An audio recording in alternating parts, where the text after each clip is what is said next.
हाय one, स्वागत है आप सभी का आज के अपने सेशन में। आज की क्लास में हम लोग चर्चा करने वाले हैं ब्रूनर का संज्ञानात्मक विकास का सिद्धांत।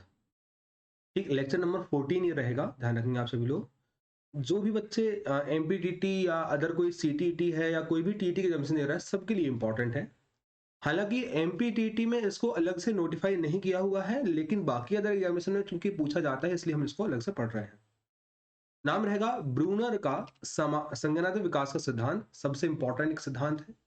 हमें ध्यान रखना है कि जैसे संज्ञानात्मक विकास या कॉग्निटिव डेवलपमेंट की थ्योरी जो अभी तक हमने देखा हुआ है, वो विद्वान का नाम आता है। सबसे पहले हम देखेंगे जीन पियाजे, एक। दूसरा, एक और संज्ञानात्मक विकास का सिद्धांत प्रस्तुत किया था वाइगोटस्की ने। वाइगोटस्की या वेगोटस्की हम लोग पढ़ सकते हैं। जैसे सामाजिक संज्ञानात्मक विकास का सिद्धांत कहा गया था। यहां पर ब्रूनर का सिद्धांत, ये जो सिद्धांत है ना, वो जीन पियाजे के ही सिद्धांत का ही थोड़ा सा संशोधन है, या इसको ही एक तरीके से आधार बना के उन्होंने प्रस्तुत किया हुआ था। ब्रूनर ने, ध्यान रखेंगे, जीन पियाजे के संज्ञानात्मक विकास के सिद्धांत को आधार बनाकर अपना सिद्धांत प्रस्तुत किया था। ब्रूनर के अकॉर्डिंग कहा गया है कि शिक्षण सिद्धांत वह है जिसमें शिक्षक क्या सिखाना चाहता है, इसका संबंध अधिगम की व्याख्या की वजह विकास से होता है। ध्यान रखेंगे, शिक्षक क्या सिखाना चाहता है, इसका संबंध अधिगम या लर्निंग की व्याख्या की वजह से विकास से हो किया जाता है। ध्यान रखना, बजाय विकास से किया जाता है। इनके सिद्धांत के जो अन्य नाम दिए गए हैं वो आते हैं। एक पहला रहेगा संरचनात्मकता का सिद्धांत, दूसरा आता है निर्विवाद का सिद्धांत, और तीसरा इसे कहते हैं अन्वेषण का सिद्धांत। संरचनात्मकता, निर्विवाद और अन्वेषण का सिद्धांत ही कहलाता है। अब बात करते हैं भाई इनकी आगे कहानी में। तो ब्रूनर ने अपना संज्ञान संबंधी जो अध्ययन है, पूरा जो अध्ययन किया था, सर्वप्रथम प्रौढ़ों पर किया है।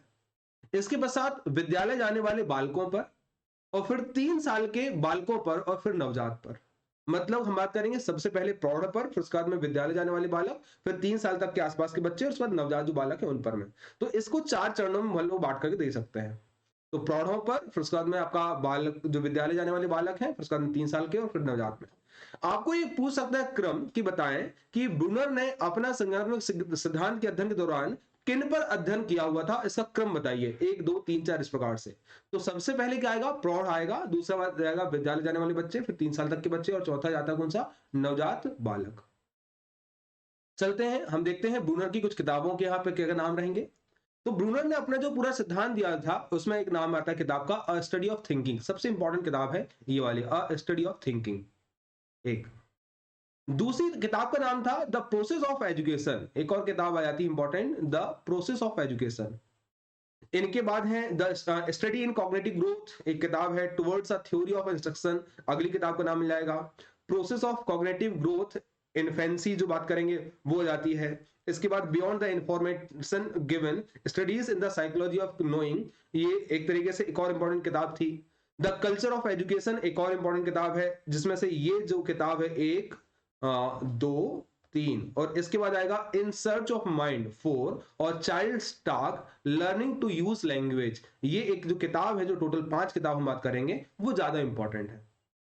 क्लियर है? तो इनकी किताब का नाम हमने यहां पर में देखा। अगली बात करते हैं कि ब्रूनर का जो संज्ञानात्मक विकास सिद्धांत है ना, वो एक तरीके से हम बात करेंगे संज्ञानावादी विचारधारा में जीन पियाजे के सिद्धांत को आधार मानते हुए उसको एक विकल्प के रूप में प्रस्तुत किया। इन्होंने बालकों में संज्ञान व्यवहार को विस्तृत अवलोकन करते हुए ब्रूनर ने एक तरीके से ज्ञानात्मक विकास की विशेषताओं को अलग अलग वर्गीकृत किया हुआ है, और फिर अपना सिद्धांत प्रस्तुत किया हुआ है। उनका ये संज्ञानात्मक विकास या कॉग्निटिव डेवलपमेंट का जो पैटर्न है, वो एक तरीके से हम बात करेंगे कैसे हो रहेगा, तो उसको समझ लेते हैं। संज्ञानात्मक विकास एक उत्तेजना से प्रतिक्रिया की स्वतंत्रता में वृद्धि की विशेषता है। उत्तेजना से प्रतिक्रिया, सबसे पहले मन में एक उत्तेजित भाव आते हैं, और उसके पश्चात व्यक्ति क्या करता है, पास में उस चीज को प्रतिक्रिया प्रस्तुत करता है।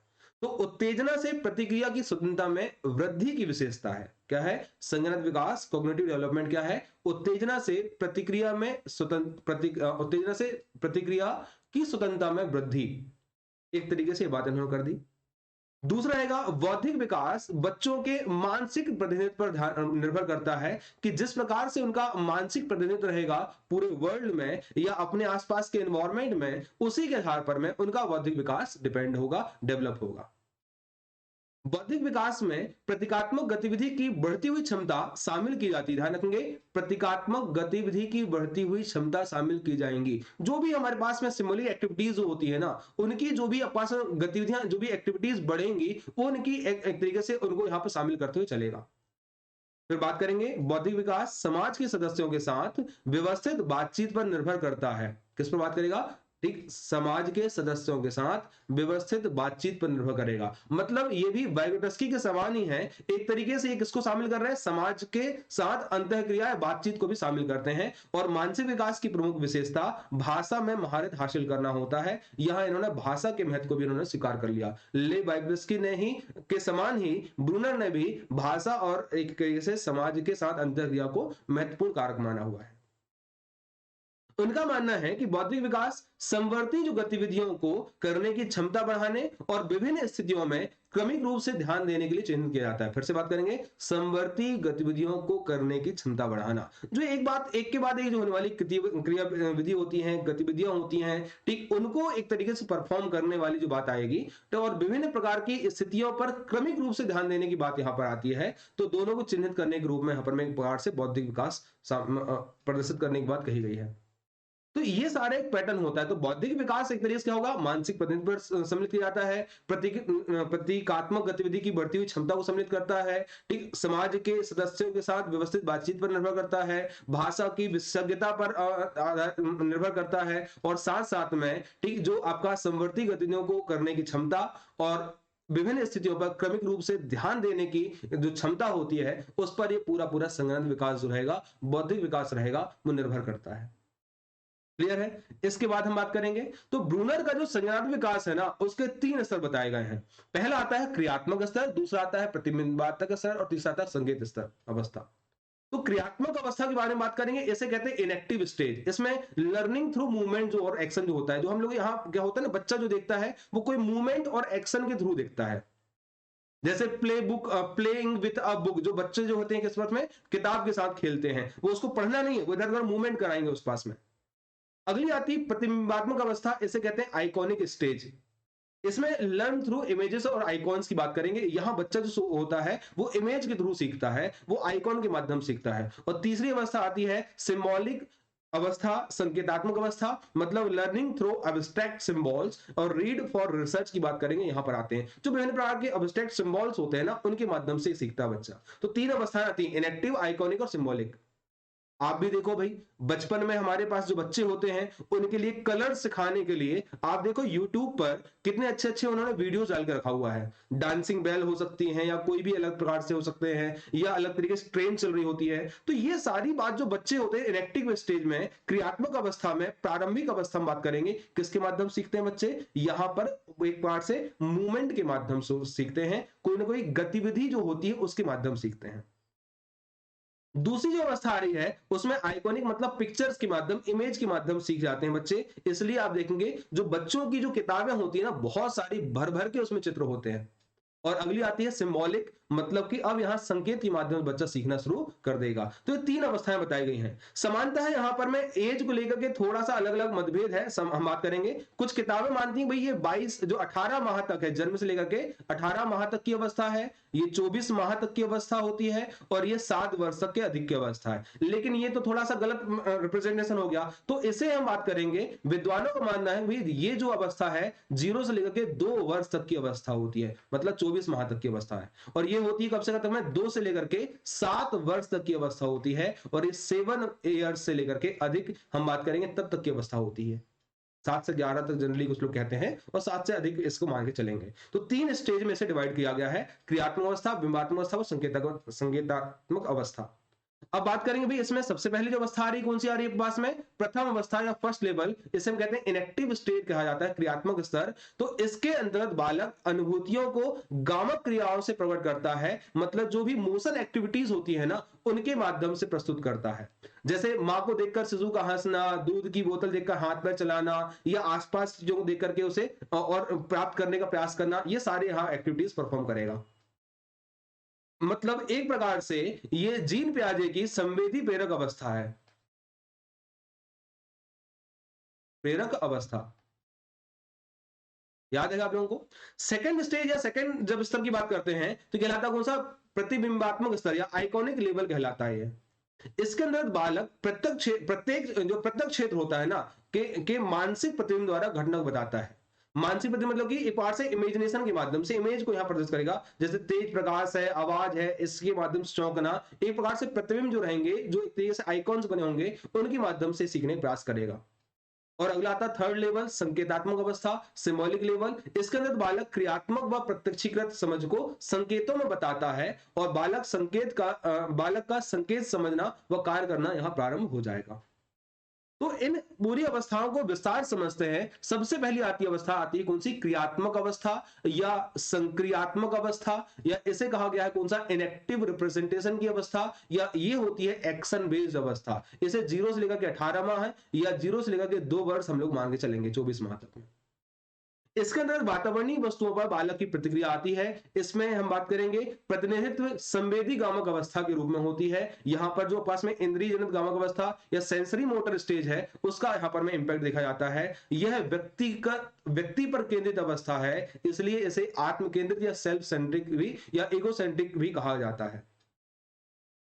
इस अवस्था में बालक अपने वातावरण को क्रियाओं तथा क्रिया प्रणालियों के द्वारा समझने का प्रयास करता है। जो अलग अलग एक्टिविटीज होती हैं उनके माध्यम से समझने का प्रयास करेगा, जैसे हाथ पैर चलाना, साइकिल चलाने जैसे प्रयास करना।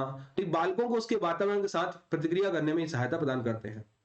इस अवस्था में मानसिक प्रतिबिंब अथवा भाषा का महत्व नहीं होता है, बल्कि किसी वस्तु को समझने के लिए बालक उसे पकड़ेगा या उसे मोड़ेगा या उसे फाड़ेगा, रगड़ेगा, छुएगा, सब कुछ यहां पर में एक तरीके से रहेगा।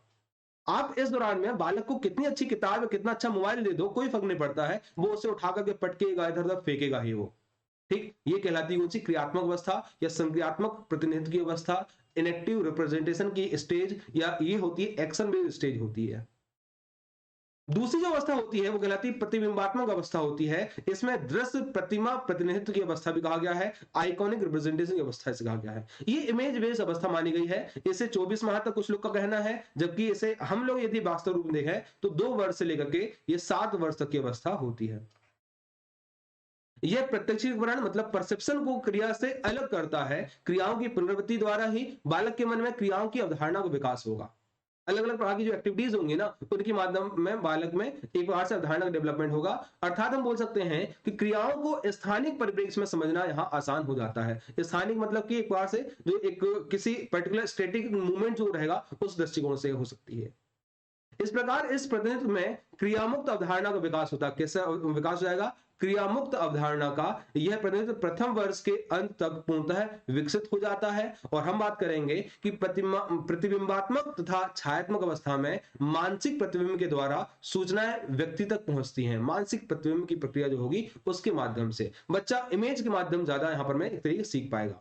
बालक चमक, शोर, गति या विविधता से ज्यादा प्रभावित होते हैं और बालकों में एक प्रकार से दृश्य स्मृति विकसित हो जाती है। कोई चीज आई तो मतलब वो कैसी आई है, जैसे कि भाई ऑटो आ रहा है तो बच्चा उस प्रकार की चीज को ऑटो देख करके बोल देगा। यहाँ पर मैं ट्रक आ रहा है तो बच्चा देख करके ट्रक बोल देगा। इस प्रकार की हाँ उसकी इमेज यहाँ मतलब की स्मृति जो रहेगी वो याददाश्त वो डेवलप हो जाती है, इमेज बेस्ड रहेगी। लेकिन आपसे पूछेंगे ट्रक कैसा होता है तो वो नहीं बताने वाला है, बस यहाँ रहेगा आ गया तो बता देगा। जैसे गाय को देख करके गाय बोलना या पास में अम्मा बोलना, काऊ बोलना, एप्पल को देख करके एप्पल बोलना, ये सारी बात आएगी। लेकिन ए फॉर एप्पल आप याद कराते बढ़ जाओ, हाँ हो सकता है याद जाएगा, लेकिन देख करके आसानी से बोल देगा बच्चा।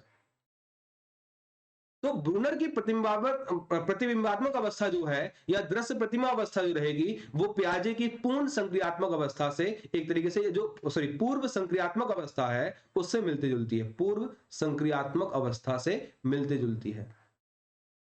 वो पहली अवस्था किससे मिलती जुलती है? ध्यान रखना, इंद्रियजन्य कामक अवस्था से। और ये अवस्था किससे मिलती है? तो पूर्व संक्रियात्मक अवस्था से मिलती है। अगला आता है संकेतात्मक अवस्था या प्रतीकात्मक अवस्था। इसे कहते हैं सिंबॉलिक रिप्रेजेंटेशन की एज कहा जाता है और इसमें लैंग्वेज बेस्ड ये अवस्था भी होती है। तो ध्यान रखना यहां पर में ये अवस्था 7 वर्ष से ऊपर की रहेगी। यह किसी अपरिचित जन्मजात प्रतीकात्मक क्रिया से प्रारंभ हो सकती है, जैसे कि अलग अलग प्रकार के विभिन्न व्यवस्थाओं में रूपांतरित हो जाएंगे।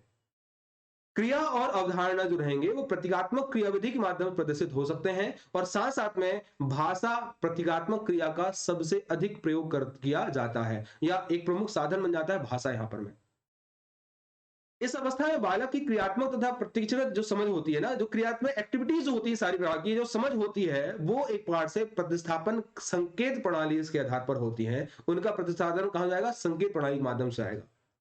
बालक भाषा, तर्क करना, गणित सीख लेता है, उनका प्रयोग करना सीख जाता है, विभिन्न वस्तुओं को समझ जाता है, उनके कार्यों को करने का तरीका समझ जाता है। मतलब एक प्रकार से प्रतीकात्मक का मतलब हो जाएगा कि ये चीज होती है तो उसके बाद क्या रहेगा। एक प्रकार से यहाँ पर में उनका एक जो एक सिंथेसिस जो होती है ना, हम वो एक तरीके से बन जाएगा, या उनका जो क्रम होता है ना, वो भी समझ जाता है बालक यहाँ पर में। यहां बालक संकेतों के प्रयोग से संज्ञानात्मक कार्य क्षमता बढ़ाने का प्रयास करता है। तो विभिन्न प्रकार के जो संकेत हैं उनके माध्यम से, कोडवर्ड के माध्यम सीखने का प्रयास करेगा या सिंबल के माध्यम सीखने का प्रयास कर देगा। अगली बात करेंगे नेक्स्ट, इस अवस्था में हम देखेंगे कि भाई ब्रूनर का मानना है कि बालक सर्वप्रथम क्रियात्मक अवस्था में संज्ञानात्मक चिंतन करते हैं। क्या करते हैं कि क्रियात्मक अवस्था होगी उसमें क्या करेंगे, संज्ञानात्मक चिंतन करेंगे, पहली बात। इसके पश्चात प्रतिबिंबात्मक अवस्था में ज्ञानात्मक चिंतन करते हैं, तथा सबसे अंत में संकेतात्मक अवस्था में ज्ञानात्मक चिंतन करते हैं। तो ये पास से दो रूप में बात है, प्रतिबिंबात्मक अवस्था में ज्ञानात्मक चिंतन और अंत में संकेतात्मक अवस्था में ज्ञानात्मक चिंतन करेंगे। क्रियात्मक अवस्था में संज्ञानात्मक चिंतन हो रहा है, उसके बाद प्रतिबिंबात्मक और संकेतात्मक में ज्ञानात्मक चिंतन हो रहा होगा।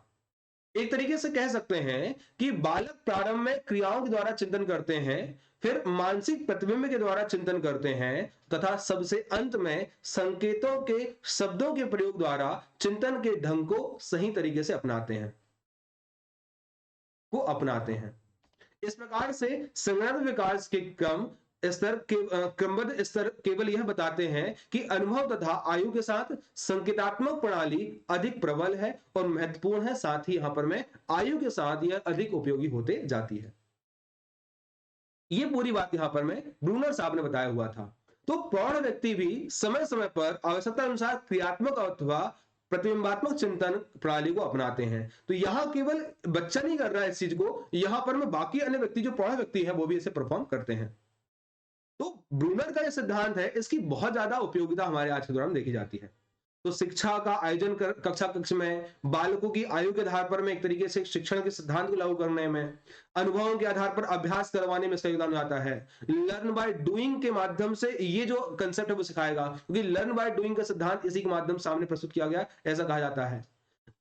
बालक को अधिक सक्रिय रखना चाहिए, क्योंकि सक्रियता के माध्यम से बालक जल्दी सीख जाता है, ये बात यहां पर में प्रस्तुत की गई है। बालक को प्रत्युग के रूप में अवलोकन करना सिखाया जाता है, और इसी प्रकार से यहां बालक को कक्षा कक्ष में दिया गया ज्ञान पूर्व अधिगम पर आधारित होना चाहिए। मतलब पहले जो बात बताई गई है उसके आधार पर वो यदि आधारित रहेगा, एक तरीके से जुड़ा हुआ रहेगा, तो बच्चा जल्दी सीख जाएगा। तो ब्रूनर ने ज्ञान की संरचना पर अधिक बल दिया हुआ था, और इसी के साथ साथ में नवीन शिक्षण कौशल का विकास या मानसिक स्तरणकूल के आधार पर में इन्होंने अपनी बात की हुई है। तो एक तरीके से यहां पर जो बात करेंगे, जो नवीन जो हमारी राष्ट्रीय शिक्षा नीति है या हमारी राष्ट्रीय पाठ्यचर्या रूपरेखा करके सीखने पर जो एक बल दिया गया था, वो इसी के आधार पर ब्रूनर के सिद्धांत के आधार में बल दिया गया माना जाता है। तो हमारे आज के परिप्रेक्ष्य में जो ब्रूनर का सिद्धांत है बहुत ज्यादा मतलब कि रिलेवेंट हो जाता है आज की प्रणाली में। अब जीन पियाजे और ब्रूनर का सिद्धांत में क्या समानता है उसको देख लेते हैं। तो यहां पर इनका कहना है कि छात्र पूर्ववर्ती अनुकूलन के आधार पर अधिगम करता है, मतलब पहला जो अनुकूलन रहेगा उसके आधार पर सीखेगा। ये दोनों मानते हैं। बालक में स्वाभाविक रूप से भाषा विषय में जिज्ञासा होती है, ये दोनों मानते हैं। बच्चों की संज्ञानात्मक संरचनाएं समय के साथ विकसित होती हैं, ये किसका मानना है, जीन पियाजे का भी, ब्रूनर का मानना है। बच्चे अधिगम प्रक्रियाओं में सक्रिय रूप से भाग लेते हुए अधिगम करते हुए चलते हैं, ये दोनों व्यक्तियों का मानना है। इसी प्रकार से संज्ञानात्मक विकास का अंतिम चरण प्रतीकों, संकेतों, चिन्हों को अभिग्रहण करने के तक चलता है, और इसीलिए इन्हें प्रमुखता यहां प्रस्तुत रूप से दी गई है। तो ये एक बार समानताएं दी गई हैं, लेकिन यहां पर पर्याप्त अंतर भी हैं जीन पियाजे और ब्रूनर के सिद्धांत में। तो इसको हम देखते हुए अंतर क्या है, तो सबसे पहली बात कहेगी तो जीन पियाजे वातावरण को अधिक महत्व देते हैं, जबकि जेरोम ब्रूनर व्यक्ति पर संस्कृति, सभ्यता और शिक्षा को प्रमुख मानते हैं। ठीक, इसी के बाद हम बात करेंगे यहां पर मैं बाकी और जो सिद्धांत है वो कहते हैं कि ब्रूनर विकास को एक सतत प्रक्रिया मानते हैं। क्या मानते हैं, एक सतत प्रक्रिया। इसके बजाय में पियाजे कहते हैं कि भैया ये जो है आपका अलग अलग चरणों में संपादित होने वाली प्रक्रिया है। क्योंकि इन्होंने केंद्रित कर दिया था कि बच्चा केवल भैया कहां तक सीखेगा, अपने यहाँ किशोरावस्था तक आने तक सीखेगा, उसके बाद बच्चा में यहाँ पर में संगठन विकास नहीं होता है, या इसके बारे में कोई बात नहीं की जीन पाजी ने। जबकि ले ब्राइटर्स्की ब्रूनर दोनों दोनों मानते हैं भैया संगठन विकास ना आजीवन काल तक चलते रहता है। ब्रूनर भाषा विकास को संगणन विकास का महत्वपूर्ण कारक मानते हैं, जबकि यहां जीन पियाजे संगणन विकास जो रहेगा वो भाषा विकास को संगणन विकास का परिणाम मानते हैं। यहां इन्होंने भाषा विकास को कारण माना हुआ है, यहां ये परिणाम मानते हैं। ब्रूनर के अनुसार संगणन विकास की गति को बढ़ाया जा सकता है, लेकिन पियाजे के अनुसार यहां पर जो संगणन विकास की प्रक्रिया होती है वो एक तरीके से परिपक्वता स्तर के अनुसार स्वगति से संपादित होती है। ब्रूनर के अनुसार प्रतिबिंबात्मक चिंतन के पूर्व में अपनाई गई अवस्थाओं के प्रतिनिधित्व बदलते नहीं हैं, बल्कि पियाजे के अनुसार ये सारे सारे क्या हो जाते हैं, बदल जाते हैं। और ब्रूनर के अनुसार ब्रूनर ने अपने सिद्धांत में शिक्षा को ज्यादा महत्व दिया है, जबकि इन्होंने अपने सिद्धांत में वातावरण को महत्व दिया हुआ है। तो ये पर्याप्त अंतर है। इनके अलावा समानताएं और कौन कौन सी आती है हम बात करेंगे। तो समानताओं में एक और सबसे इंपॉर्टेंट बात आ जाती है, कौन सी वाली, कि भैया एक तरीके से जो दोनों के प्रारंभिक और दूसरे मतलब ब्रूनर का पहला और दूसरा जो चरण है विकास सीखने का, वो जीन पियाजे के पहले दूसरे चरण के समान ही माना गया है। ये समान से अंतर यहां पर होते हैं। तो इस प्रकार से ब्रूनर का समान सिद्धांत हमने यहां देखा। अब बात करते हैं कुछ प्रमुख प्रश्नों की। तो आयु की किसी भी पड़ाव पर बालकों को कुछ भी सिखाया जा सकता है, यह कथन किसका है। तो आप लोग आसानी से तुक्का भी लगा सकते हैं भैया, यह है जेरोम ब्रूनर का कथन है। क्लियर है, जीन पियाजे, जेरोम ब्रूनर, एरिक्सन या वाटसन, इनमें से किसका कथन है भैया, तो यह रहेगा किसका, ब्रूनर का। नेक्स्ट हम चलते हैं आगे। जेरोम ब्रूनर का संज्ञानात्मक विकास की अवस्थाएं कितनी है, तो 2, 3, 4, 6। तो आप लोग जल्दी से कमेंट करें, बताएं इससे कितनी अवस्थाएं हैं, सबको पता भैया। तो ब्रूनर की 3 अवस्थाएं बताई गई हैं, तो बी आंसर इसका हो जाएगा। इसी प्रकार चलते हैं नेक्स्ट। बालक नग्न बंदर की तरह नहीं बल्कि बालक सांस्कृतिक होता है, यह कथन किसका है। जीन पियाजे, थार्नडाइक, जेरोम ब्रूनर और वाटसन। तो इस दृष्टिकोण से आपका आंसर फिर से जाएगा भाई, ये कथन किसका है, जेरोम ब्रूनर का है। सी आंसर जाएगा यहां पर में। इसी प्रकार से नेक्स्ट चलेंगे कि ब्रूनर के सिद्धांत की शिक्षा में उपयोगिता है। ब्रूनर के सिद्धांत की शिक्षा में उपयोगिता है, बालक के जीवन से जोड़कर शिक्षा कराना चाहिए, बालक को कक्षा में क्रियाशील तत्पर रखना चाहिए, विश्लेषणात्मक चिंतन की तुलना में आकस्मिक विचारों को महत्व देना चाहिए, और उपरोक्त सभी। तो भाई यहां पर मैं आपको बताना, आंसर जल्दी कमेंट कर दे रहा। तो इसका आंसर कौन सा रहेगा, डी, उपरोक्त सभी। यदि 2 आपके आंसर आ रहे हैं, अधिकांश केस में ध्यान रखना है, पूरे जो आपका पेपर जो हमारे बाल विकास के आते हैं, कोई भी पेपर रहेगा उसमें उपरोक्त सभी वाला आंसर अधिकांश सही होता है। अब नेक्स्ट चलते हैं कि निम्न में से किस मनोवैज्ञानिक ने अपना सिद्धांत जीन पियाजे को आधार बनाकर प्रस्तुत किया है। Carl Rogers, Bandura, Jerome Bruner, इनमें से कोई नहीं। तो भाई यहां पर आंसर आपका सीधे सीधे आएगा कौन सा, जेरोम ब्रूनर, सी वाला। अब चलते हैं नेक्स्ट। आधुनिक संज्ञानवादी मनोवैज्ञानिक किसे माना गया है, तो भाई यहां पर ये माना गया कौन सा, जेरोम ब्रूनर को, प्याजे को, एरिक्सन को या हल को। तो करेक्ट आंसर आप लोग बता दें जल्दी से। जेरोम ब्रूनर इसका आंसर रहेगा। आधुनिक संज्ञानवादी मनोवैज्ञानिक, परंपरागत तो हो जाते हैं प्याजे हैं, लेकिन आधुनिक कौन है, हमारे जेरोम ब्रूनर। जेरोम ब्रूनर ने संगणक विकास की प्रथम अवस्था कौन सी बताई है। प्रतिबिंबात्मक अवस्था, क्रिया निर्माण, प्रतीकात्मक, उपरोक्त सभी। तो जल्दी से कमेंट करें भैया, इसमें बताओ जरा कौन सी अवस्था आ रही है। तो क्रियात्मक अवस्था होती है, क्रिया निर्माण की अवस्था। नेक्स्ट चलते हैं, इसके बाद में कौन सी आएगी। एक और क्वेश्चन, जेरोम ब्रूनर ने बालक की किस व्यवहार पर अपना अध्ययन किया हुआ है। तो शिशु अपनी अवस्थाओं अनुभूतियों को कैसे प्रकट करता है, ए। सहसावस्था एवं बाल्यावस्था में चिंतन का स्वरूप कैसा होता है, बी। सी रहेगा बालक में नैतिक विकास दंड और पुरस्कार द्वारा होता है, सी आंसर, सी वाला। और डी केवल 1 और 2 सही हैं। इसमें से कौन सा आंसर करेक्ट रहेगा, जल्दी से कमेंट करके बता दो।